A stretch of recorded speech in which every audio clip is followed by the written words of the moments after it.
Week 6 is here, and those bye weeks are really starting to sting.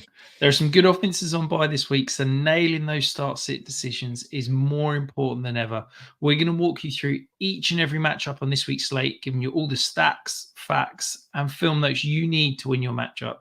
And of course, we'll be answering 100% of your questions along the way. We're going to kick things off, Tom, with the highest over-under on the slate this week. Potentially the highest over-under on the years to date is, of course, Washington at the Baltimore Ravens. The battle of the DMV. We got 52.5 point over-under. Is it just a case of trying to get as many ways to attack this matchup as you can? Yeah, absolutely. I think it's you summed it up really well. It's just one of those games where everything about it is incredibly exciting. Everything about it screams points because we've got two offenses that are completely cooking. We've got the QB1 and the QB2 in fantasy who are both facing off against poor defenses. You've got the Ravens who just can't seem to defend the pass at the minute. And then you've got the Commanders who we've been picking on in the passing game for, over a year now. The only team who failed against the Commanders is the Browns, who are just an absolute miserable mess anyway. So I want as many pieces of this as possible. I think that you want to be creative about how you attack this game if you play in DFS or any kind of daily format. But yeah, I think you look at what Lamar Jackson and Jane Daniels are doing. The top two of the top three, even in QB scramble rate when trailing. The Ravens average a fifth most red zone drives per game, the second best red zone success rate. Lamar's averaging 76 rushing yards per game. He's been over 23 points in 4 of 5. Jaden Daniels, 60 rushing yards per game and been over 18 points in 4 of 5. The Ravens, they're a quicker team at the minute. They're 11th in neutral pass rate. Washington, 24th. And it makes sense because Washington just don't have the quality across the board. It's kind of impressive that Jaden Daniels is doing all this with only really Terry McLaurin. And it's kind of mind-boggling to me that Terry McLaurin only has a 29% target share over the last 4 games, wide receiver 22 in that spell. This is the opportunity that everyone who's a Terry McLaurin truther has been telling us is coming for a while now, that if he had a proper quarterback, he could ascend to true wide receiver 1 status. Well, wide receiver 1 status means double-digit targets every week. You need to be getting 10, 12 targets. You need to be getting a 35% target share if there's not a huge amount of passes to go around. So while the downfield passing game has been very impressive and Terry McLaurin's looked excellent, I do still wonder a little bit about the ceiling of the Washington offense. We know they're in what is a tougher spell for them, and if they can come out of the next 3 or 4 games still cooking, then it'll be great. There is a chance, though, this one comes away from the passing game, because this 2 teams who really have good running back options. You look at what Derrick Henry's doing right now, leading the league in rushing yards. And the Commanders, they allow 5.1 yards per carry, the second highest explosive run rate. We know that that's feeding into what Derrick Henry wants to do. And then you look at the Commanders side and you've got Brian Robinson, who's been inefficient at times. Like 1 week he'll be up over 4 yards per carry, and then the next week it'll dip back down. But he's managing to get there on touchdowns, scoring touchdowns to keep his scoring up. And then Austin Eckler, who's averaging 11.8 PPR points per game, 29% opportunity share. So he really is capitalizing when he gets on the field. I think if you want to fade the passing game, if you find you can't get to the passing game in DFS, then leaning into running backs from one or the other side is definitely a fair way. But in general, yeah, I just want as many pieces as possible. Yeah, I think this is going to be a fascinating matchup because, look, we talked about Jaden Daniels. I was lower than consensus on him coming out, and yeah, he beat up on some bad defenses. I'm happy to be proved wrong that he's been fantastic, but the Ravens are by far the best defense that he's ever faced. Yeah, They've got and the most multiple as well. I don't think he's seen anything like what they'll throw at him. Sorry, 100%, and they've got a linebacker in Roquan Smith who is athletic enough to potentially potentially keep Jaden Daniels in the bucket. We know that Jaden Daniels has got one of the highest scramble rates in the league. He's either 1 to 2 to scramble. There's limited check down there. So I'm fascinated to see, if he comes through this with a good fantasy performance and looking competent, then yeah, I'm happy to admit I was completely wrong on Jaden Daniels and its wheels up. I do wonder as well. We talked about kind of the potentially fading the passing game. Zay Flowers, it feels like, has been very up and down this year. He's looked phenomenal in games where the Ravens have dropped back to pass and had to pass. You look at last week where the Bengals got ahead, and in the third and fourth quarter, the Ravens were having to pass. The Bengals were sticking 8, 9 in the box at times. It was obscene. And Zay Flowers looked amazing. Is this going to be a game where we can trust Zay Flowers as a wide receiver too, or is it a case of we're back to the kind of boo bust nature of Zay Flowers? Yeah, and I mean, this is Ravens' offense throughout, isn't it? Even last year, we saw it with Lamar. There were weeks where it was just Gus Edwards scoring all the points, and it can be frustrating. And as a Ravens fan, it's it's fun, but definitely frustrating as somebody who has a lot of Ravens in my fantasy teams. So I think the key thing has been that the Ravens have been trying to get Zay involved further downfield. So you look at his air yards per target, week 1, 5.4. And then the last couple of weeks, it's been over 11 both weeks. So they're really working the middle of the field, that area which used to be Mark Andrews' zone, that's sort of 15 to 20 yards deep. We know that Lamar isn't an excellent downfield thrower, like to the boundaries, but where Zay can win inside, he's really good. So, I mean, I am confident simply because this Washington defense is poor. But I also think if you think that Zay Flowers can be a bit of an iffy play this week, then I'd say it's wheels up on Rashad Bateman, who's just had his best fantasy performance since week 2 of the 2022 season against Miami when he absolutely blew up. You don't ever need to convince me to have a good time with Rashad Bateman. Don't you worry. We got some questions in the chat. Rory, one of our members, is asking McBride or Kraft starts it this week. That's a really difficult one. I mean, McBride we'll get to later. I mean, I think in our next game, but I'd be fine starting Tucker Kraft, and of course, we're going to talk about both those tight ends in the next game, the Cardinals Packers one. I think this is kind of a coin flip. Like, I think I'd be willing to take a shot on Tucker Kraft if you find yourself down a few points after tonight's game. Then do you come around and go, you know what, I need more upside? And right now, Tucker Kraft is maybe giving me that. But equally, McBride has been fantastic. He just needs to get in the end zone. So, yeah, I'm sorry. I don't really have a great answer either way. What about you, Rich? Yeah, I've got McBride 2 spots ahead. I think Green Bay are so far adjusted fantasy points allowed one of the worst in the league.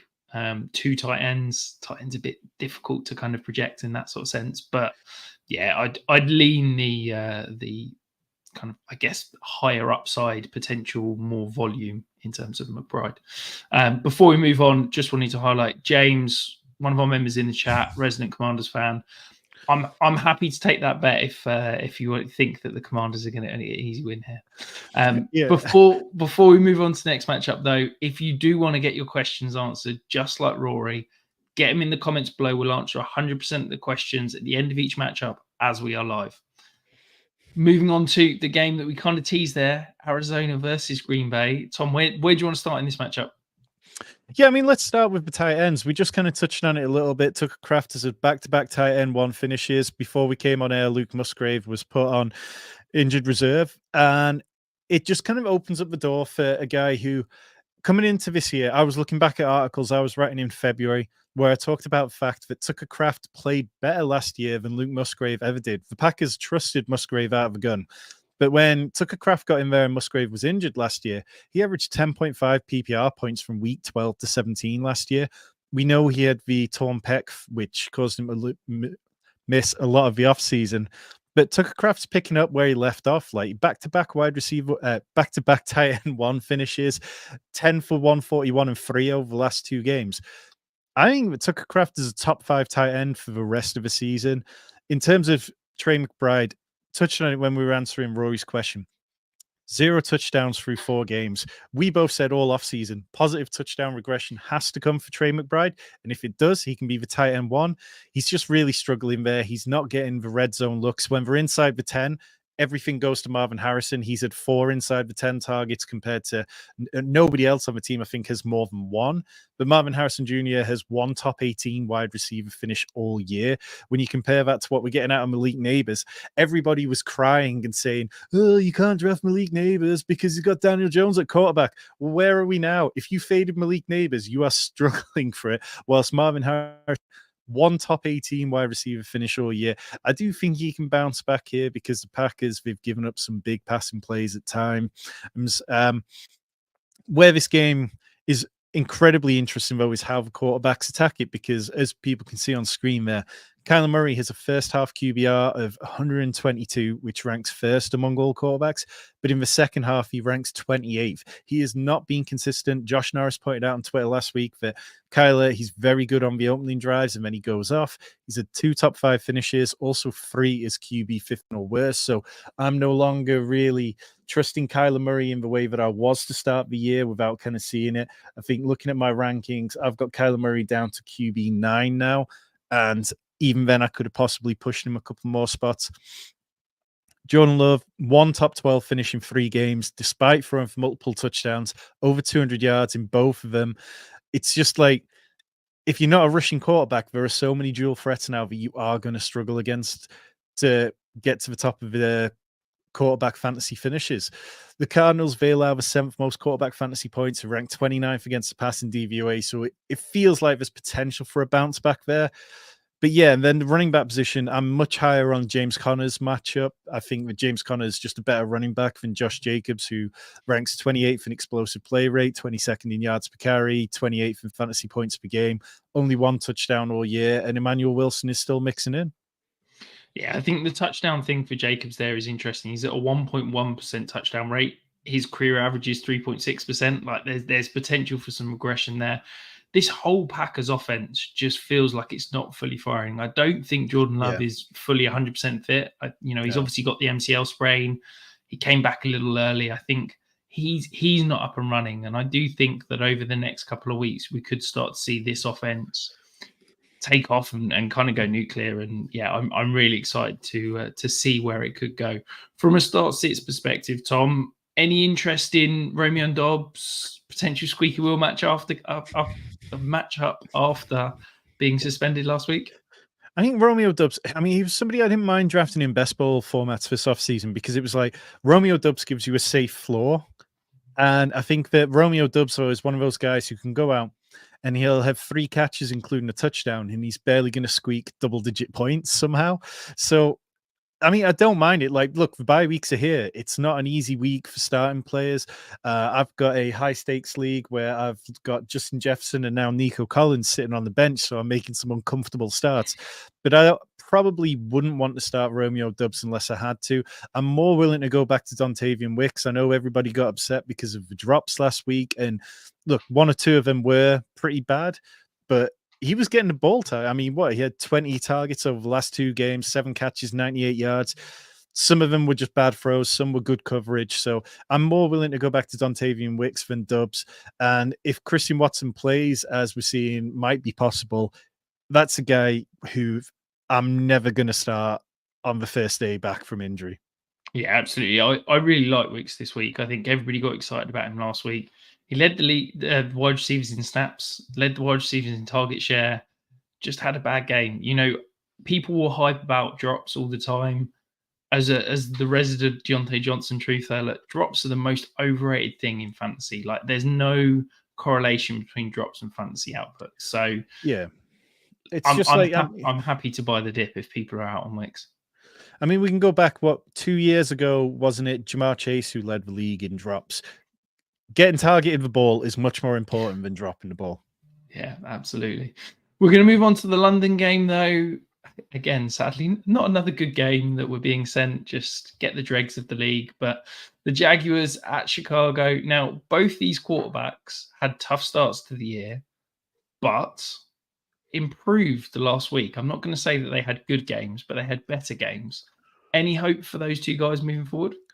There's hope for one of them, and it is not Trevor Lawrence. I'm going to put that out there straight away because the Bears rank 2nd in pass defense DVOA. The only quarterback who scored more than 7 fantasy points against the Bears was CJ Stroud, who managed about 13 points. It's just really difficult to see Trevor Lawrence coming out here and having fixed everything, because what we saw from him over the opening weeks has been miserable. Last week, he had a season low average depth of target of 6.4 yards against the Colts. He got the ball out at the quickest throw time of the season at 2.35 seconds.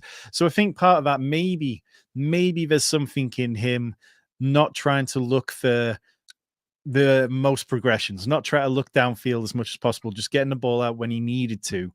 And maybe that can help. But this Bears pass defense is really, really good. Dating back to last year, the way to beat the Bears, though, They're a run funnel, the largest run funnel in the league. They rank second against passing DVOA, 30th against the run. So for me, it's going back to the running game. Travis Etienne came out today and said that his shoulder injury, it's really a case of trying to deal with it and deal with the pain day to day, which should be really alarming. Like, if you're in a league and can go out and trade for Tank Bigsby right now, this just smacks of in a few more weeks when the Jags are already cooked for the year.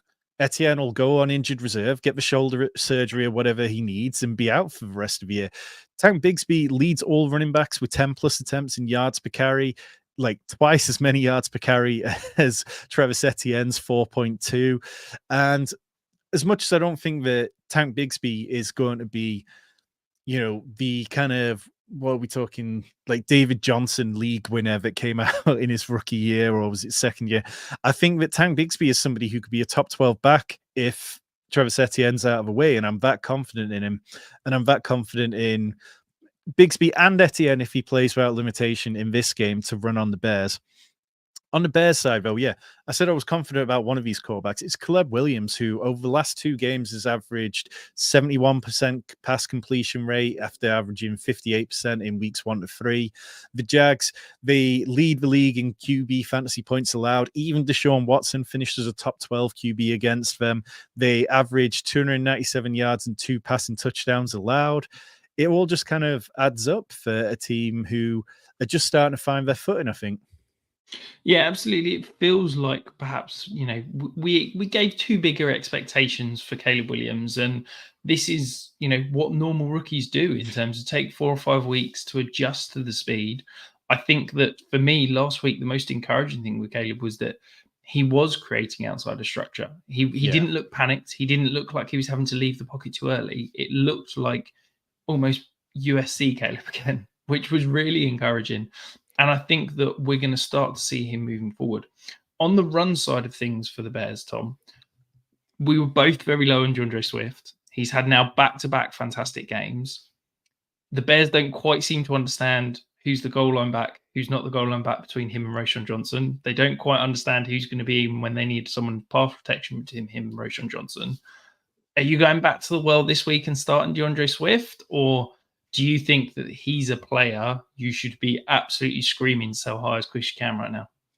Well, I think both things are completely true. Every week that goes on, your sell window on DeAndre Swift probably gets a little bit smaller.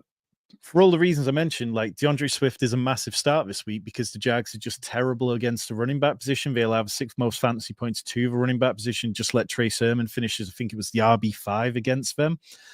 But what we saw from DeAndre Swift over the opening few games, it's concerning. I don't think that DeAndre Swift is going to stay this high. I don't think he'll necessarily finish as low as he was started off the season. But if it's going to be him and Roshan Johnson the rest of the way, there'll be weeks where you can use him, but it's not going to necessarily be reliable.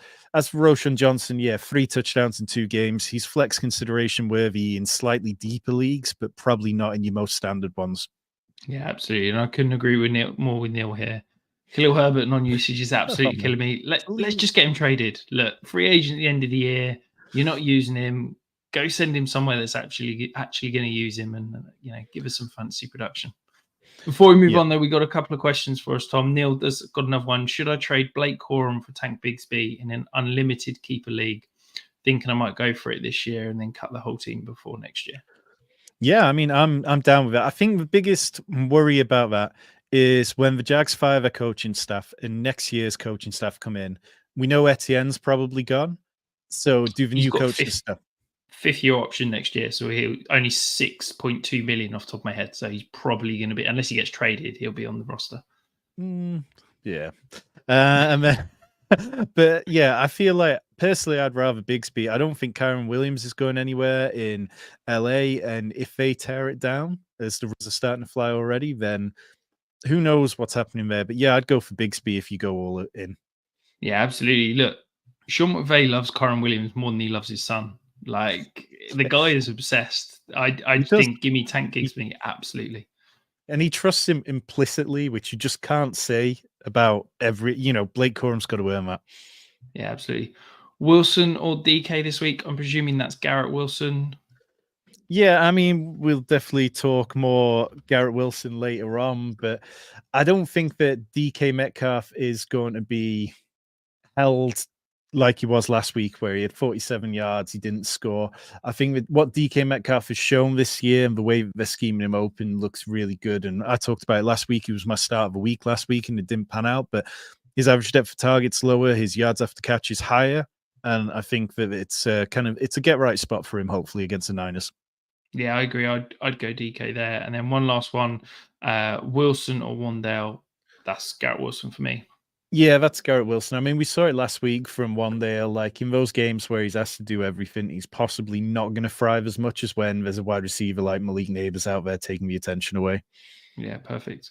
Well, Tom, the next matchup, we've had Rocky 1, Rocky 2, Rocky 3. We had, I don't know how many times we've had Tyson Fury versus Usyk, but it is Mike Evans versus Lattimore. What are we on, 15 now? It's something It's a like big that, isn't it? question. Yeah, which way's the matchup going this week? I mean, it's kind of quite difficult to have any confidence in Mike Evans because when we've seen this game play out, you never really know what you're going to get. You know, there's games where Mike Evans has a good game, and then there's games where he gets ejected or games where he has nothing. He's got 3 touchdowns in his last 11 appearances against the Saints, been held at below 60 receiving yards in 8 of those games. So that's definitely not what you want. You want, you know, when Mike Evans is out there, you want those 2 touchdown, 100-yard games. And I don't think that's in play. And partly because the over-under on this game is dropping because Spencer Rattler is going to start for the Saints. The Saints, they've lost 3 on the bounce. They don't look anywhere near as impressive as they did over those opening 2 games. And it becomes kind of difficult to think, what's the Saints' game plan here? Are they just going to feed Alvin Kamara, who's coming off his worst fantasy finish of the year, finishes RB22 on Monday night? The Bucks are more of a run funnel. They rank top 8 in DVOA, but they're allowing the 13th most RB fantasy points. And the Saints' offensive line, it's not doing well. They're getting more and more banged up, losing more players. And I just worry that Kamara is not going to be able to be efficient enough. The way the Bucks have given up running back points this year, it's been through explosive plays. They've given up their second most amount of explosive yards to running backs at 45%. Kamara's gained just 5% of his runs via explosive runs. They also have, the Bucks have the 11th best defense against zone concept, and that's where Kamara's had 71% of his attempts. So it just doesn't feel like a good Alvin Kamara game. But I've been fading Kamara all off season, so maybe I'm just looking for excuses to fade him. On the other side of the ball, the Bucks, I saw people saying, okay, Rachaad White is back here. Well, he had 28.75 rushing yards on average before last week, hit 72, but 56 of those came on one play. And then he gained 16 more yards on 9 attempts. So I don't believe Rachaad White is back. I don't think you can necessarily trust Bucky Irving yet. If I had to look at this game, I'm probably playing Shaheed, I'm playing Godwin, and I'm probably playing Chris Olave. But look, Rashid Shaheed leads the team in targets, yards, and receiving touchdowns. At the minute, we've seen more from him than we've seen from Chris Olave. Yeah, absolutely. It's been painful for Chris Olave. I think this Saints offense is fascinating for me. You've got Todd Bowles, who we know is going to be blitz heavy. He's going to throw Against that everything poor he offensive can line. against the poor offensive line with a rookie quarterback. It's going to be a complex defense. But if you're Clint Kubiak, you've got Spencer Rattler, who wasn't expected to start. What's the one thing he does well? He's got a fantastic deep ball. I wouldn't be shocked if we're going to see heavy amounts of run the ball, max protect play action, get Shaheed and Olave going deep, and it's going to be run the ball, check downs, or deep shots off play action. And that's basically going to be the entire offense and probably keeping 6 or 7 people in to protect. So, yeah, I don't feel confident about the Saints wide receivers, but they're the type of play this week who they could easily have, one of those 4 target, 3 reception for 120 yards and a touchdown type games where it only takes one deep ball coming off for them to have a really good fantasy day. Yeah, I agree with you completely. We got some questions though in the chat. So pick one this week. We've got Ayuk, DK, Garrett Wilson, or Higgins. That's Ayuk for me. I'm kind of struggling with that game a bit in general, but I've got Brandon Ayuk at wide receiver 12, and that's higher than the rest of them. Yeah, perfect. This week, Joe Burrow, Jaden Daniels. It's Jane Daniels auto smash. Yeah, Easy. I do like Joe Burrow this week, but Yeah, I yeah, think he's a top 6 option for me. But yeah, Jaden Daniels is top 3. yeah. And then, I've got him in my rankings. I've got Lamar, Jaden Daniels, Joe Burrow. well, there you go. And last question before we move on to the next matchup. Need to start 3 in the flex out of Evans, Dell, Kraft, Myers, Moss, and Bateman. Well, Moss, I'm expecting not to play, so we can rule him out. Yeah, I think so. Rule Moss out. I don't Bateman really. probably feels a bit too stretch for me there. Yeah, I don't really like Jacoby Myers. I know that he's kind of seen decent volume, but I think against the Steelers and Joey Porter, like they're not afraid to shadow cover, and I just don't really see that game being particularly fantasy value. I think I'd rather lean into the games where you see plenty of fantasy points there. So Tucker Kraft is somebody I'd definitely be starting. Tank Dell, I think, is definitely in that mix. And then I don't think I could start Rashad Bateman over Mike Evans, even though we just talked about what a difficult matchup that is. Yeah, so I think I'd go Evans and Dell definitely. And then I think if it was a normal kind of PPR league, I'd go Myers. If there was any form of Titan premium, I'd go Kraft, would be how I'd approach that. But we're going to move on to the next matchup, which is the Indianapolis Colts at the Tennessee Titans. Now, Anthony Richardson practiced fully for the first time in 2 weeks today, Tom. So there's now rumors that he could potentially be playing. Does that change things for you much? I mean, it definitely changes things. I don't know if it changes things for the better or not. I saw an interesting nugget on Twitter earlier that this is going to be Anthony Richardson's second career NFL game outside. No, obviously he hasn't played a lot, but it adds an interesting dynamic to it. Obviously, you go into Tennessee. It's not like you go into the frozen tundra, but Anthony Richardson is so much in the prove it phase. Like people need to see a good performance out of him. Otherwise, it's going to be let's go back to Joe Flacco, because Joe Flacco goes in every week and just puts up 300 passing yards. It doesn't matter what team he's on. It doesn't matter where he is, who's his pass catchers. And I think a lot of people enjoyed that last week. So yeah, I mean, Richardson, where he can succeed is going to be the rushing game. The Titans have allowed 41 yards to Malik Willis, 55 yards and 2 touchdowns to Justin Fields. We haven't really had the rushing performances from Anthony Richardson we'd hoped for. If you exclude week 1, where he had a good day, since then he's 10th in rushing yards per game among quarterbacks with 28.3. 28.3 is the kind of number you expect to see from guys like Trevor Lawrence, not from guys like Anthony Richardson. He does lead quarterbacks in rushing touchdowns with 3. But yeah, I mean, I'm just letting a wait and see mode on Anthony Richardson. He's not going to be in my top 12 quarterback rankings until I kind of see it. I would like to see him out there and have a good game with Josh Downs, who we've both been very high on. Josh Downs, since he returned to the team, so 20 receptions, Michael Pittman has 15, and nobody else has more than 5. Obviously, Alec Pierce is just a complete freak, and every time he touches the ball, something insane happens. Look, if Michael Pittman goes on injured reserve, or if Michael Pittman isn't out there, then sure, you can start Alec Pierce. But Alec Pierce is running so pure at the minute. In terms of the running back situation, Jonathan Taylor didn't practice again on Thursday. It sounds like he's optimistic about playing. Sherman had 3.8 yards per carry last week, did get into the end zone. There's, kind of reason for optimism there. I mean, the Titans have been an excellent pass defense this year. You are able to get them through the run. They rank 9th against the pass in DVOA, 15th in run defense. On the other side, though, this is where all the fantasy points should be coming if Will Levis can be competent, or whoever is quarterback, because the Colts allow the 3rd most quarterback fantasy points, for 9th most running back points, for 9th most wide receiver, and the 3rd most tight ends. The Colts have allowed 300 passing yards in each of their past 3 games. They've allowed at least one wide receiver to go over 100 receiving yards in each of the last 3 games. So yeah, I have some hope for Will Levis, and part of it is because the Colts play cover 3 at the 5th highest rate across the league on 42% of their dropbacks. That's a look that Will Levis absolutely loves taking deep shots against. His ADOT against cover 3 is 14.1. No other QB is above 11.0. So I'm hopeful that we could see that. But on the Colts side, look, well, these are wide receivers who the Titans have kept below 11 PPR points. Garrett Wilson, DJ Moore, Jaden Reed, Christian Watson, Tyreek Hill, Jalen Waddle, and Keenan Allen. Now, not all of them, but some of them have definitely had better QB play. And I just feel quite skeptical that Josh Downs is going to have a great game here. Yeah, and on the kind of cover 3 point, we know what Gus Bradley runs. It is one of the least imaginative defenses in the league. How do you beat that? You get guys running deep down the seam, inside to outside routes. That's where Calvin Ridley's at his best. Is this finally going to be the big Calvin Ridley breakout week for fantasy? What do you think, Tom?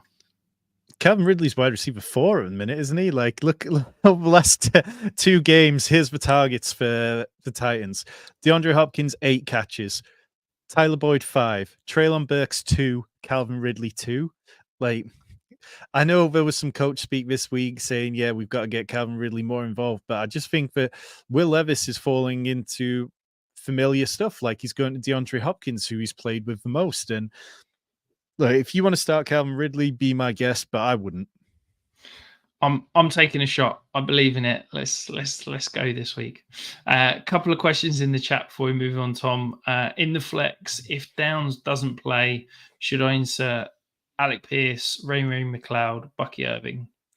I mean, I'd go pick up Mooney there. I know Yes. Robert's saying I was going to pick up Mooney, but he's questionable with knee injury. I haven't heard anything about it being a potential one that's going to keep him out this week. So I'd play Mooney ahead of all of them. If I had to play one of the others, it would probably be Bucky Irving. Yeah, absolutely. I'd order them Downs. If Downs is inactive, Mooney. If not, Bucky Irving, exactly as you were saying. And then Sean's back, got another one. Pick one. Godwin, Higgins, DK, Garrett Wilson. I think I'm probably going DK there. Yeah, would be DK for me. Yeah, definitely. I'd be happy to go Godwin ahead of Garrett Wilson as well. Okay. Well, team that had a bye week last week, the Philadelphia Eagles, they seem to be coming back healthy. We're going to likely to see Devonta Smith, AJ Brown, and Lane Johnson, which is perhaps the biggest thing for this offense. Is this the final week we see Deshaun Watson under center for the Cleveland Browns? That's a really good question, and probably one of the toughest questions to answer right now. I think when you look at what's going on there, Kevin Stefanski clearly didn't want to commit to saying anything after the game last week, and their bye week isn't until week 10. So if they're going to make a change, it's not going to be any time too quickly where they can make that and have a little bit of time away from the media in order to get it done. But it just feels like the Browns, they know they're stuck paying him. They know they can't get out of his contract anytime soon. So they really want to make it work, see if there's any way that it could be possible to work. But like, look, it's not going to work. This is a guy who he's not seeing the game. He's not mentally locked in. He missed too much time over the last few years. The stuff he went through off the field, which I'm absolutely not defending his side of it, but I think when you go through such a big thing in life like that and then try to return to the mindset where you were an elite athlete, I just don't think that's necessarily possible for everyone. If it is going to be possible, then perhaps it could come against an Eagles defense that allows the 11th most fantasy points to quarterbacks. But Deshaun Watson, he's not hit 200 passing yards yet. He's only had one game where he hit multiple touchdowns. I've cooled on pretty much everyone involved in this offense. You know, Amari Cooper has one top 40 finish in four games. 45% of the passes sent his way have been qualified as off target. Jerry Jeudy looked to be fairly consistent as a top 40 wide receiver each week. And then last week he had one catch for 16 yards. David Njoku played 41% of snaps last week. Apparently he's banged up again. Jerome Ford's usage is completely variable. 9.6 rush attempts per game isn't going to get it done. Yes, there's going to be those weeks where he pops up with like 7 targets, 7 receptions. But I mean, unless you really have to, I don't want to go there. The interesting side, of course, is the Eagles side. They're favored by 9 points now, I think it is. I want to see Devonta Smith running healthy. I want to see AJ Brown running healthy because this Cleveland defense absolutely gets by on last year's reputation. They've allowed the 11th most wide receiver fantasy points. They've also allowed the 4th highest yards per carry and the 3rd highest explosive run rate play. So I think you can play Saquon Barkley in cash games. And Cleveland, they've also allowed 82 rushing yards to Jaden Daniels and 45 to Trevor Lawrence. So Jalen Hurts should be able to get out there and put on a decent show. It feels like things have just gotten going slowly for him because of the guys he's missed. Like, he's completing his career high 68% of his passes, but it hasn't counted for much because he's at a career low 3% touchdown rate. Yeah, absolutely. So basically, to sum up, Tom, from a start sit perspective, start all Eagles, sit all Browns. Let's move on. Yeah, and I know you've got David Njoku in the starter. I'm not starting David Njoku. I've got him in my home league, and I'm quite tempted to just drop him.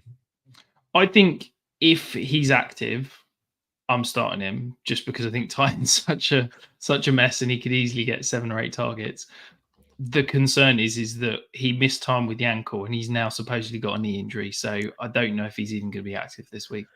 I just think, like, you look at what David Njoku's done over the last couple of years, and all the big performances have been what with Jacoby Brissett and Joe Flacco. I just don't think the connection is there between those two. No, that's a valid point. That's fair enough. We got some more questions though in the chat. If you want your questions answered, get them down below, whether it be start, sit, trades, whatever you want. Hurts or Gino this week? I mean, that's going to be Jalen Hurts for me. I think I've got him as a top 4 QB, Gino like fringe QB1. Yeah, it's easy Hurts for me. And then trade question: Chris Olave and Kenneth Walker for Brees Hall, and I guess that's George Pickens, is it? Where are you going on this one, Rich? I'm going Brees Hall. Let's be honest. I think that for me, the difference between Brees Hall and Kenneth Walker is a lot bigger than the difference between Olave and Pickens. Yeah, I think I side with that one, but I don't feel good about either side of that, to be honest. I really like Kenneth Walker and think he's going to have a very good fantasy season, but I'm a little hesitant on Chris Olave. Yeah, no, it makes a lot of sense. Well, we're now going to move away from the high scoring games to one of the lower over unders, but we've got some exciting to talk. Finally, the Patriots have seen sense. They're going to start Drake May just a week late against one of the better defenses in the league. Yeah. I mean, is this going to be wheels up for this offense, or is it just going to be painful? It's just, I mean, it's so stupid to not have done this against Miami's defense, who's absolutely horrible, with a quarterback who couldn't move the ball very well. It would have been a level playing field for the Patriots, but instead you go this week to face the Texans, who I think got like a 44% pressure rate last week. The good news for Drake May, though, and it's really looking for a silver lining, is that the Texans have allowed 3 quarterbacks over 44 rushing yards this season. Drake May, we know that in college, he was a dual threat element. You can see it on the screen there. Almost 1,500 yards, 16 touchdowns in the last 2 years in college. So I think that we see a good Drake May, wheels up on his legs. Jalen Polk, 100% of the snaps last week, 443 and 0 touchdowns over the last 2 games. But we always had more faith in Drake May than we did Jacoby Brissett. Kendrick Bourne not ready to come off IR yet. The Patriots so far have targeted their wide receivers at the 2nd lowest rate in the league. Only the Steelers target them less. So it would be nice to see him get wide receivers involved. And I mean, I'm ready to see Drake May. I know people are like, oh, you're going to ruin him, blah, blah, blah, blah, blah. How much better can this offensive line get by this time next year? Okay, fine. You get a really good offensive lineman high up in the draft. Have we not seen offensive linemen high up in the draft completely fail? Like, what was the Panthers guy, Ike Ekwonu? Like, you don't have to look very far at all to see linemen who've just been awful straight away. So get Drake May out there. Stop wimping about it. Texans side, Joe Mixon practiced today. I think Damian Pierce is supposed to be ready to play this week. I don't know. I mean, I don't really want to be in on either of those guys, particularly the Patriots do allow the 11th most running back fantasy points, but we've seen Cam Akers look good. We saw Dario Gumbawale look good over the last couple of weeks. The biggest question of all of this game just comes back to, can Tank Dell get more involved? Are you optimistic that Tank Dell kind of gets us feeling happy again about him? I think potentially optimistic would be how I'd describe it. I think that, look, we saw this last year with Tony Pollard. People don't realize that a broken leg is a serious injury. It takes time to get back. It Mark takes time to Andrews. trust it. Well, there you go. Like, let's give it time. Yes, okay, we're going to see potentially an increased snap share. We're going to see an increase in terms of those downfield targets, that connection we saw last year. But I think we're just too quick to be like, oh, he's out on the field, therefore he's fully healthy. Like, let's give him Yep. time. I think that over the next 4 weeks, whilst Nico Collins is out, yes, I expect Tank Dell to get there. Do I think it's going to happen this week immediately? Potentially not. You know, the Patriots are a good defense. We've got Christian Gonzalez, who is one of the top 5 or 6 corners in the league. Is he going to follow Diggs? Is he going to follow Dell? Is kind of up for debate. But that I'm not ready to, say that Dell's a bust. I still believe in the talent. I still believe in the usage, and I think that he will get there. You just need to give him a little bit more time. I'm excited for Ramondre Stevenson with Drake May. Like, just talked about the dual threat ability. If he keeps the defenses honest even a fraction more and can help Ramondre be a little bit more efficient, then yeah, absolutely wheels up despite last week's supposable benching. And the one thing that I think we've not mentioned there that's so exciting for Ramondre is that Drake May can actually throw the ball further than 20 yards downfield, which Jacoby Brissett can't. Drake May is going to unlock areas of the field that the Patriots just haven't even been able to consider through the first 5 weeks of the year. Drake May will push the ball downfield. That's going to force the safeties to at least, be honest. And okay, the Patriots don't have an incredible receiving core of all pros and pro bowlers all over. There's some decent guys. Kendrick Bourne is a competent NFL receiver. Demario Douglas is a shifty, electric slot guy. And you know that I'm a huge Jalen Polk fan. You saw in my buy sells video that I put out this week. I'm very excited about what Jalen Polk could be for the rest of the year. So yeah, let's not be too down on kind of Drake May and what he could be. We've got a question in the chat though. Darnell Mooney or Tank Dell rest of season, Tom? I can't believe that this is a question. Who'd have thought this would be a question 6 weeks ago? But where are you going here? I mean, well, yeah, I absolutely agree with you.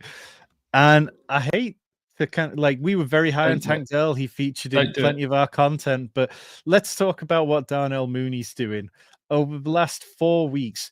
So we're throwing week 1 out when it comes to the Falcons, and we'll talk about this more later. But 7 targets, 8 targets, 6 targets, 16 targets. Obviously, last week's game was absurd.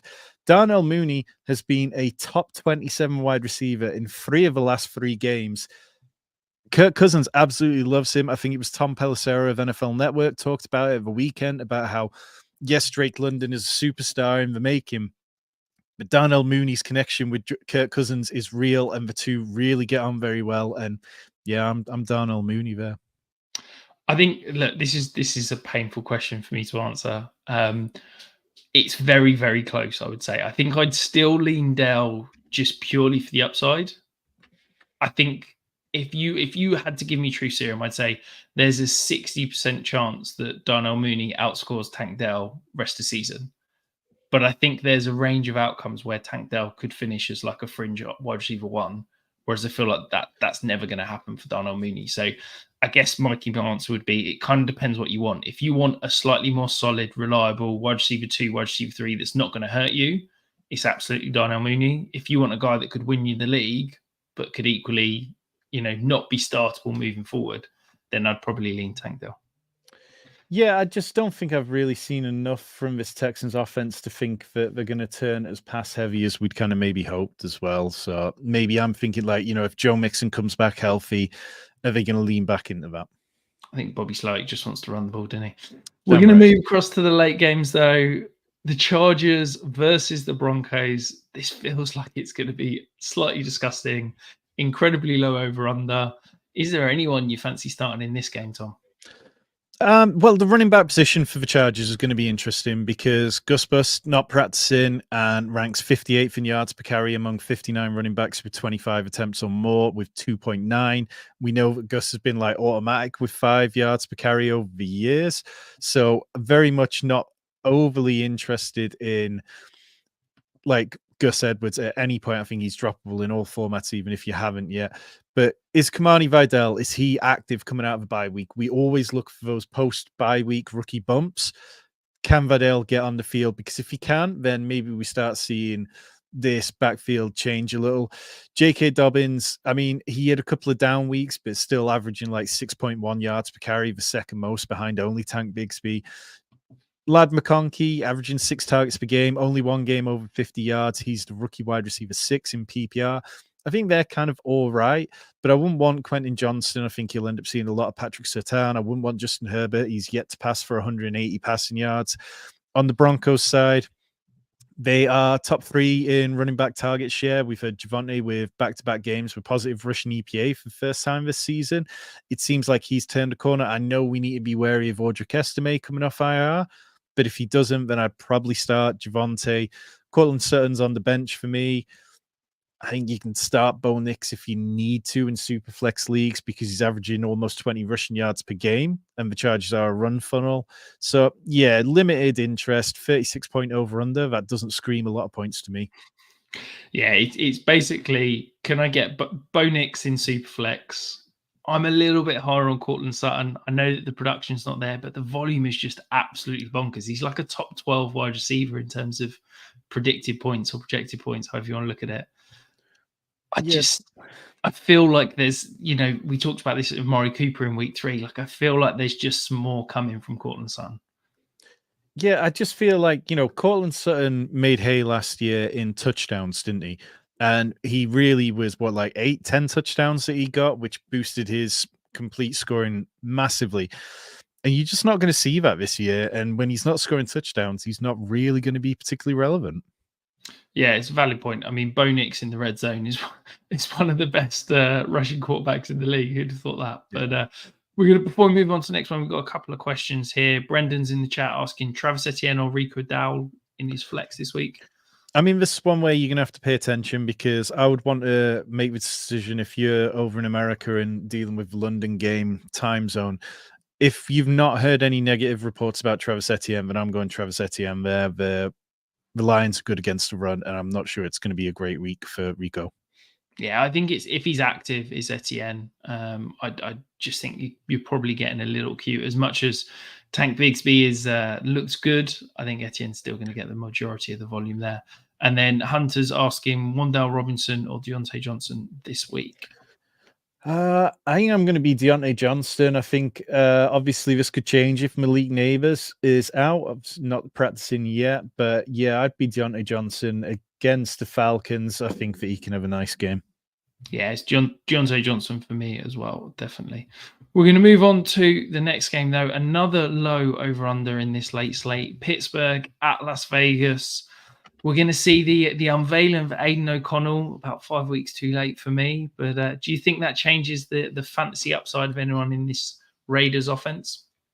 Not really. I mean, you can see it on screen there. Like Adrian O'Connell ranked 38th in completion rate in 2023. He was inefficient. He was pretty much in line with Gardner Minshew. Neither of these quarterbacks won the starting job. It was always just that case of Gardner Minshew defaulted into it and was only going to keep it as long as he didn't piss off Antonio Pierce. And now Adrian O'Connell will get it. And then Adrian O'Connell will lose it at some point. Like, this team knew their quarterback situation was piss poor coming into the year. And they rolled with it because they're not about winning this year. They're about winning further down the line. They're looking for that rookie quarterback, aren't they? So I don't think it's disastrous for Brock Bowers. I think he's shown that he can be really good with even poor QB play. I think it's going to make life for the running backs just as hard as it was before because teams are going to stack the boxes against them and dare to pass. And Alexander Mattison, 3 games below 2.5 yards per carry. I don't know if Zamir White is healthy and practicing. I haven't clocked that this week. Jacoby Myers, 28 targets in the last 3 games. But again, like I said before, when you're talking about the Steelers, Joey Porter Jr., who's quite happy to go and shadow opposing wide receivers, and he's done a good job with it, I'd be a little hesitant about that. So really, it's Brock Bowers, and that's about it. The Steelers allow 14th most fantasy points to the tight end position, but that's way more than anywhere else. Everything else is in the 20s. And on the Steelers side, look, I mean, Justin Fields seems to be slowly losing his grip on this one. Van Jefferson's outsnapped George Pickens in 3 of the last 5 games this year. What the Steelers need is an explosive running back. They need Jalen Warren back out there because Najee Harris is 43rd in explosive run rate among like 50 running backs.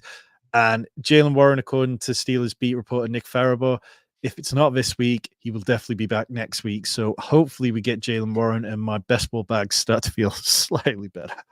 Yeah, my best ball, my redraft, my dynasty teams, everyone needs Jalen Warren back.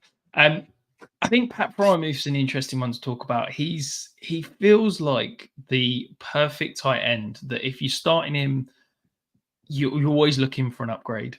Yeah, Yep. he's going to give you 5 to 7 points every week, and he's never going to burn you, but he's never going to do enough to kind of win you a week. Are you confident in him at all, or are you more willing to take a chance on basically any other tight end that might give you a little bit more upside? No, I don't. I mean, I'm not a Pat Fryermuth fan. I thought these 2 quarterbacks in Justin Fields and Russell Wilson were a pretty awful combination for him because he kind of really feeds across the middle of the field, and neither of those quarterbacks are particularly good at feeding the middle of the field. So I struggle with him. I think where we've seen him used, he's had like 5.4 air yards per target, which among all tight ends, it's way down there, like in the 30s or so. So I would much rather find someone else. I think Pat Fryermuth is the classic one, like you said. You never feel happy, so I would package him and another player to try and get somebody else. If I could trade Pat Fryermuth for Tucker Kraft, even if I've got to give someone else on top of it, I'd be doing that right now. Yeah, I think that's a really smart move. And before we move on to the next matchup, one last question: J.K. Dobbins or Bucky Irving this week? That's Dobbins for me. I know that his last couple of weeks weren't impressive, but look, if he's not impressive this week, then of course you can change things and go with it. But I don't think Bucky Irving has taken over just yet. Yeah, I think you need to go with the volume, and that's J.K. Dobbins there. Right, we've talked through the low over-unders, the disgusting games on the late slate. Let's get to the juicy one. Detroit versus Dallas. This feels like this could absolutely blow up and be fantasy gold this week. Yeah, and it's 2 very different mindsets to how they attack the game at the minute. You've got Dallas with the 3rd highest pass rate, Detroit with the 7th lowest. Detroit obviously want to run the ball a lot, whereas Dallas, they're quite happy to be pass heavier because they don't have running back options.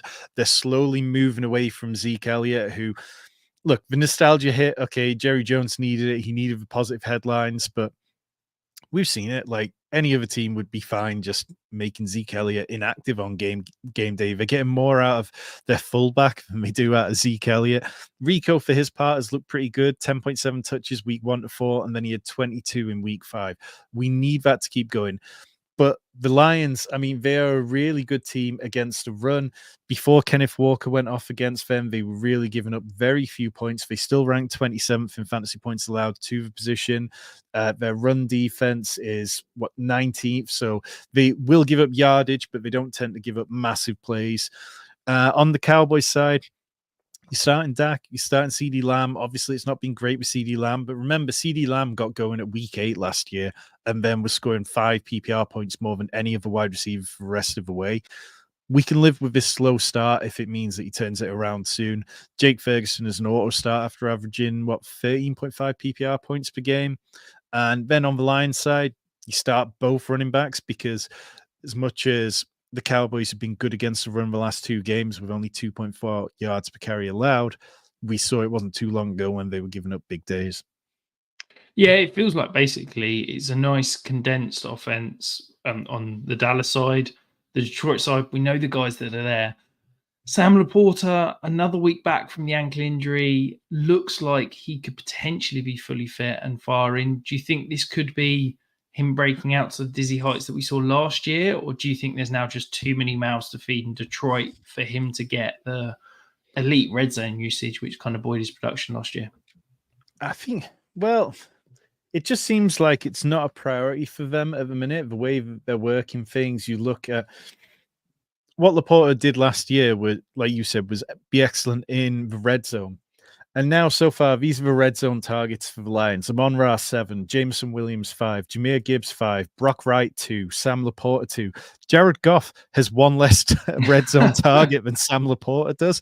And, he scored a touchdown on it. So I don't know. I just think it's going to be a bit bumpy. You're obviously starting Sam Laporta because you probably don't have a better option on the bench. I know we got a question. Was it? It was McBride Craft. But I mean, if you've got Sam Laporta and Tucker Craft, I hope you can play one in the flex because I don't want to make that decision straight up. Yeah, I think the problem is that the Lions have been so efficient running the ball in and around the goal line. I mean, Yeah. David Montgomery has been phenomenal within 5 yards. Why wouldn't you just keep feeding him the ball down there? Why are you going to try and force the ball to Laporta? So we always knew that he was going to be potentially in line for some regression if those touchdowns did go away. And it looks like his touchdowns are going away right now.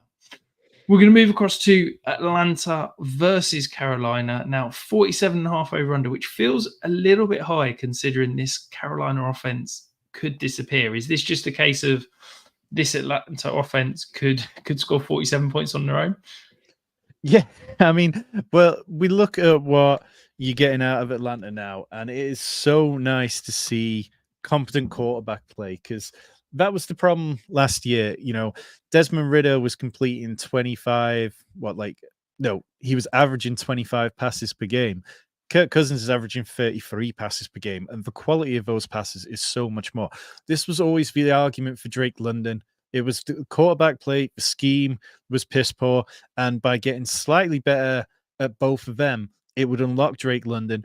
And you're seeing that with the addition of a creative scheme, which is using him more across the middle, he's getting those horizontal breaking routes. He's getting used out of the slot more.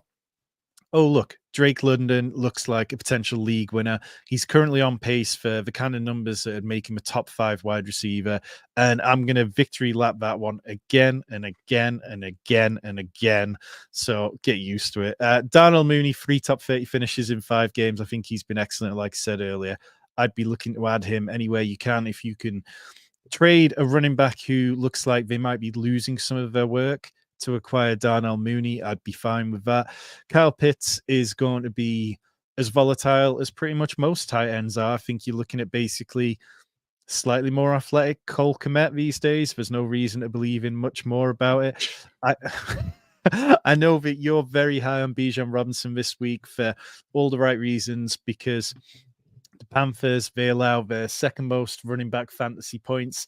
And it kind of, it just comes down to how much do the Falcons really want to push the passing game? How much do they want Kirk Cousins to be comfortable?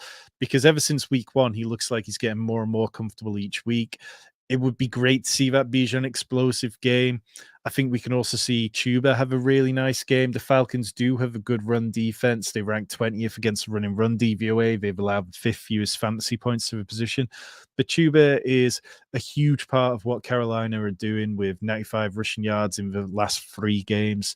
So, yeah, I mean, Andy Dalton, it's just going to be a bumpy ride for him. I mean, we've saw the first 2 weeks he looked excellent. I think that the Falcons defense with Jesse Bates is always going to be a tricky one to throw aggressively at, but I don't dislike Deontay Johnson here. Have you got much hope for Jalen Coker after 4 for 68 last week?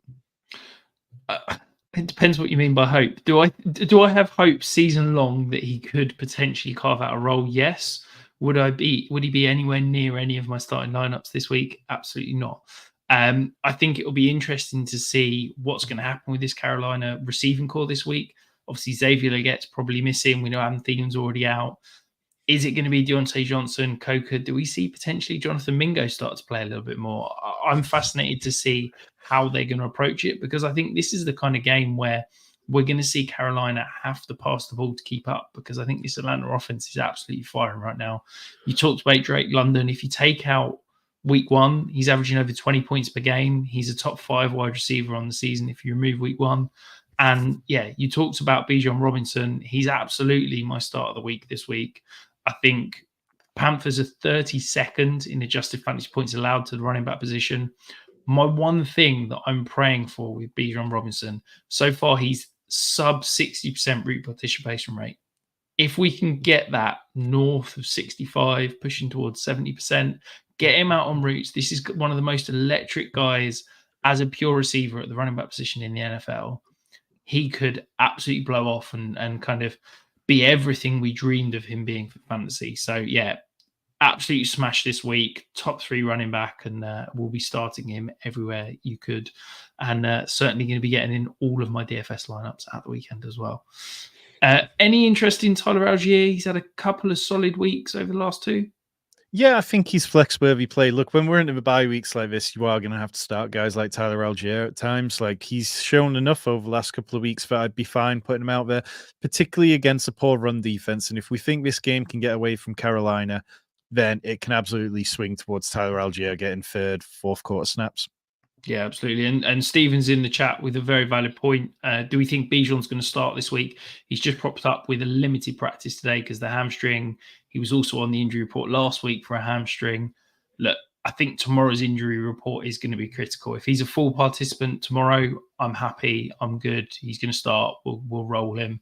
And let's be honest, if he's active, you're starting him. Do you have any more concerns? It could be a Nico 2.0. Well, I mean, what we saw with Bijan last week, I think it was a shoulder injury, wasn't it? And then a hamstring injury. So obviously he's a bit banged up. But yeah, if he's active, I'm starting him. And if he's not, I mean, get ready to speak. Tyler Algier chalk week. Yeah. We'll be top 5 running back, Tyler Algier. Every single person will be starting him. Right. Cincinnati at the Giants, Sunday night football. This is one of the best offenses in the league in Cincinnati and one of the most surprising in the Giants. It's looking like maybe no Malik Neighbors for a second week. He's still not cleared. He's in stage 3 of protocol. So he could get there, but he'd need to advance through stage 4 and stage 5 in the next 48 hours. Does that impact how you're approaching, I guess, all the Giants wide receivers? It impacts how happy I feel in life. I mean, like, I need Malik Neighbors back out there. Yeah, I mean, generally we want Malik Neighbors out there because we want to be able to push this Bengals team as much as possible. We saw it last week that in the run up to the game, we had Joe Burrow saying that he would need to be completely perfect against the Ravens in order to win that game. And he was phenomenal. Like, you know, if they hadn't played so scared and if they hadn't run the ball so much to get the field goal, the 51-yarder, which missed, then we'd be talking about Joe Burrow is back. Joe Burrow is a top 3 dynasty quarterback and all that kind of recency bias that we get constantly. Instead, we get Lamar picking up his AFC Player of the Week, and Joe Burrow is left to deal with the fact that he's 1-4. But Joe Burrow has been incredible the last few weeks. Jamar Chase is now wide receiver 1 in total points. I kept saying that T. Higgins' big game was coming because he'd been very unlucky with those red zone passes that had just brushed his fingers, stuff like that. We get that. Andrei Yoshevich kind of fades to obscurity and is now like a deep flex play consideration if you're in, you know, starting 10 players rather than starting your standard sort of 7 players. So I think they're all fine. If Zach Moss misses out, I mean, his opportunity share has dropped for 4 straight weeks, then Chase Brown is an easier play. But I don't think Chase Brown will play every snap because, as you can see on screen there, 2 pass blocking snaps all year. They simply do not trust him to pass block. And if Zach Moss is out, I think you see somebody else come in there. I couldn't say off the top of my head who it would Probably be. Travion Williams, yeah. But yeah, I mean, on the Giants side of the ball, Darius Slayton had 11 targets, 8 receptions last week, finished as the wide receiver 7. He was really decent.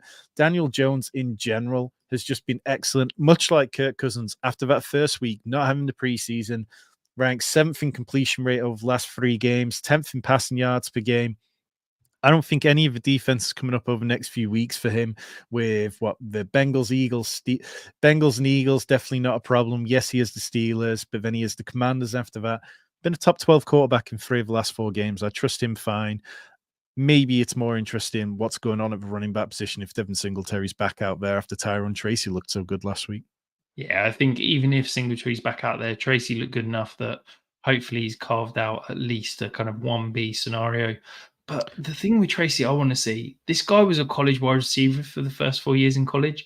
Let's get him out on routes. Let's use him in the passing game because as good as he was last week, They hardly utilised him in that area of the field at all. But Tom, Daniel Jones, how excited are you for him this week? I just think he's being completely underappreciated. Like sometimes these starts of the weeks, maybe I'm not choosing, the most obvious guy. Maybe I'm not choosing the guy who is going to absolutely blow up in every facet Someone of the like a game. Bijan Robinson. Well, I mean, I chose Drake London a few weeks back, but I've also had a few stinkers like DK Metcalf. But the Bengals have allowed the fifth most fantasy points to the quarterback position.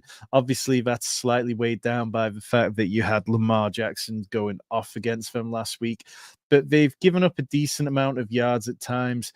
They didn't look good against Andy Dalton. I mean, Andy Dalton finished as the quarterback 13 that week.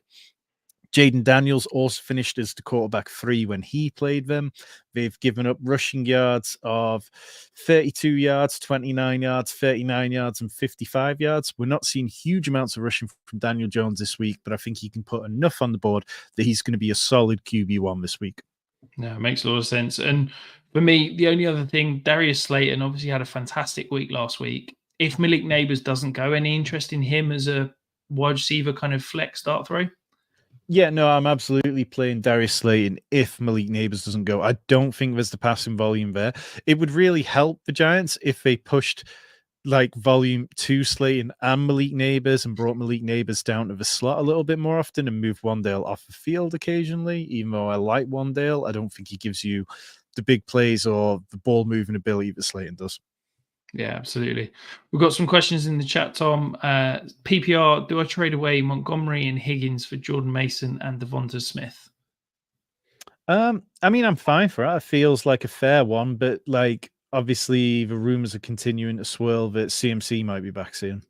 Yeah, I'll be honest. I don't understand what you're trying to It, achieve there because to me, you're saying Montgomery and Jordan Mason to me are a toss up at the moment. And I think Higgins and Devonta Smith are a toss up at the moment. It feels like you're basically making a like for like trade, but with the huge downside of Christian McCaffrey coming back and Jordan Mason being worthless. So I'd much rather keep Montgomery and Higgins. yeah. Cool.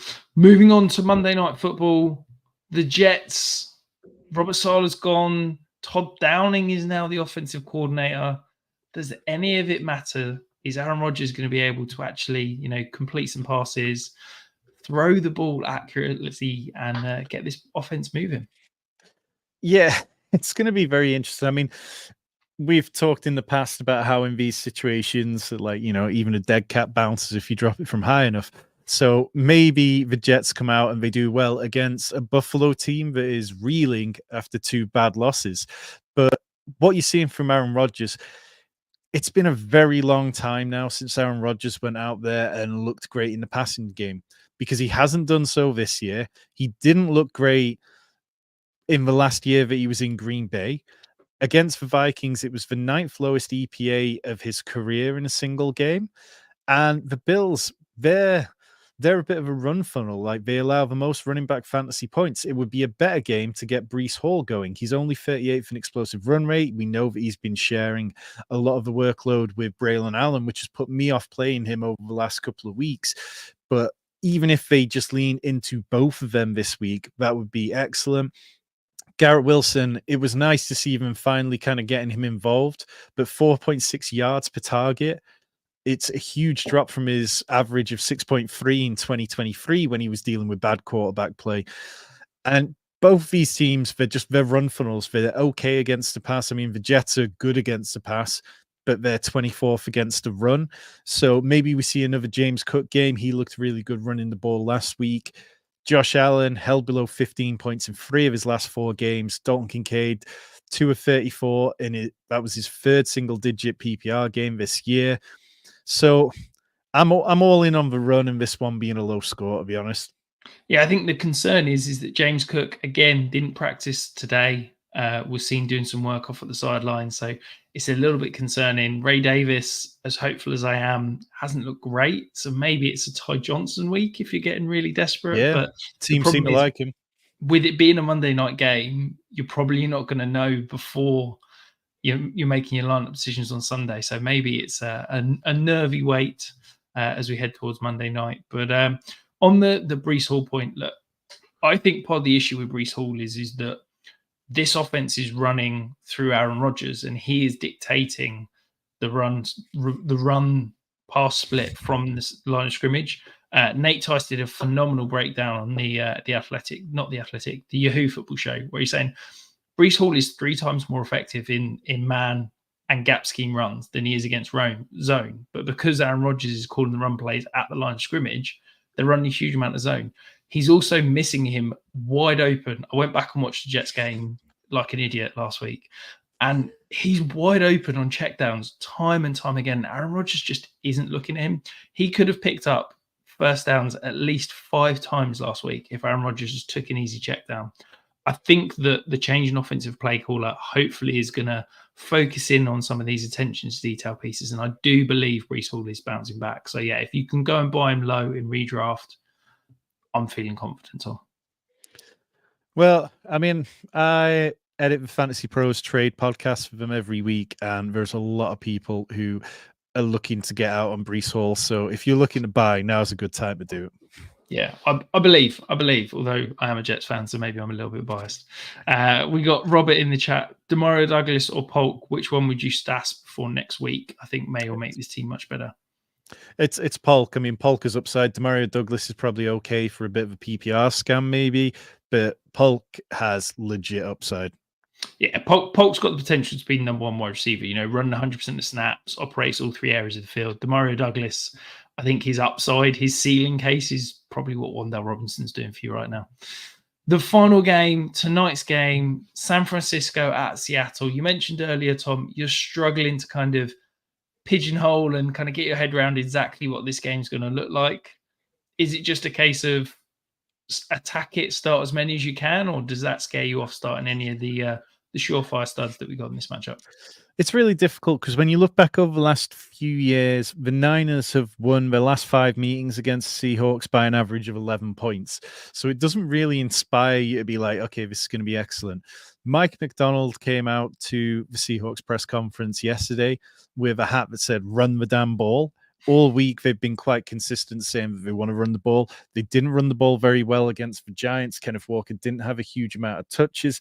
That wasn't overly surprising to me. I was a little bit cooler on him than a lot of people were last week. But look, if you get the volume and if you can keep the Niners in game script, then we've seen the 3 running backs who've seen over 20 touches against the Niners. They've all finished as like top 15 running backs. So that's not overly surprising. That's like, you know, if we run the ball 20 times in a game, we'll win sort of analytics there. But yeah, I think that there's plenty to like about this game. I mean, DK Metcalf, he had 3 games where he was over 100 receiving yards. I don't think the Niners are necessarily going to be able to completely clamp down on that. The Niners have been vulnerable against outside wide receivers at times. I think that if they play against single high coverage, which the Niners play 54% of the time, he sees his target share jump, his air yards target share jump to 59%. Like, he really can dominate against those looks. The Niners, they've seen the 4th fewest wide receiver slot targets. They've not really been great at sort of giving up fantasy points to slot receivers. So I'm a little hesitant on Jackson Smith and Jigba. George Kittle, though, easily one of the most consistent spells of his career. He's been a top 4 tight end for 3 consecutive weeks. So I like those guys. Jordan Mason, I'm a little worried about because we've seen that they just don't see him as a passing down running back. He had a season low 15 touches last week. Isaac Guerrero, 5 touches for the second time in 3 games. But I mean, you're still starting them here. I think it's pretty cut and dry who you're starting.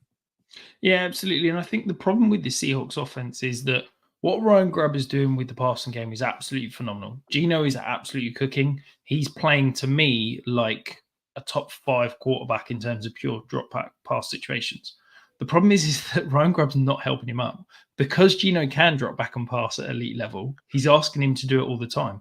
They're one of the league low in terms of play action and leaving an extra man into block and stuff like that. Like, they're just not creating good, easy win scenarios for this offense. And it just feels like maybe they're going to get back to the basics, run the ball a little bit more, get the play action in. And it feels like if they do that, this offense could take a big step forward. So very excited about what that could be over the coming weeks. Before we finish, though, Tom, we got a couple more questions. So Dalig's asking, start one this week: JSN, Brian Thomas Jr., Tank Dell. Man, I hate this question. Like that's Brian, BTJ for me. Yeah, BTGA has been a top 10 wide receiver for back-to-back weeks. I know said I don't enjoy that matchup against the Bears, but I'd probably lean into the talent. Yeah, absolutely. And we've got a dynasty question. Trade the second overall draft pick for Etienne and JSN. That isn't easy no for me. Yeah, I don't think that they're going to push you into. I know you're saying you think it's like the second overall draft pick, but I don't think that they'll push you to be a league winner with Etienne and JSN. If I was giving up that pick, I'd rather go and get an elite star than two average performers. Yeah, I completely agree. And I think that, to me, the production you're going to get from Etienne and JSN, I would rather go and spend a second and a third and go and get a veteran that can give me that production over the next 8, 9, 10 weeks of the season, and then keep that second overall pick and go and draft one of these, absolutely phenomenal backs that are coming out this year. We've had a fairly low running back draft class over the last couple of years. It looks like there's going to be 5 or 6 absolute superstars coming out this year. So, yeah, I wouldn't be trading away that second overall pick. And then final question on the night: would you guys offer Brandon Ayuk and Raheem Mostert for AJ Brown if you're looking for a wide receiver upgrade? Yeah, I'd do that. I'd be quite happy to do that. Yeah, I feel like you're selling low on Mostert and Ayuk would be my only thing. I think we're going to see more Jalen Wright. I think Debo obviously had a stinker last week because the Cardinals adjusted their defensive scheme rather than playing zone like they normally do. They played single high, which is a look that Ayuk smashes against.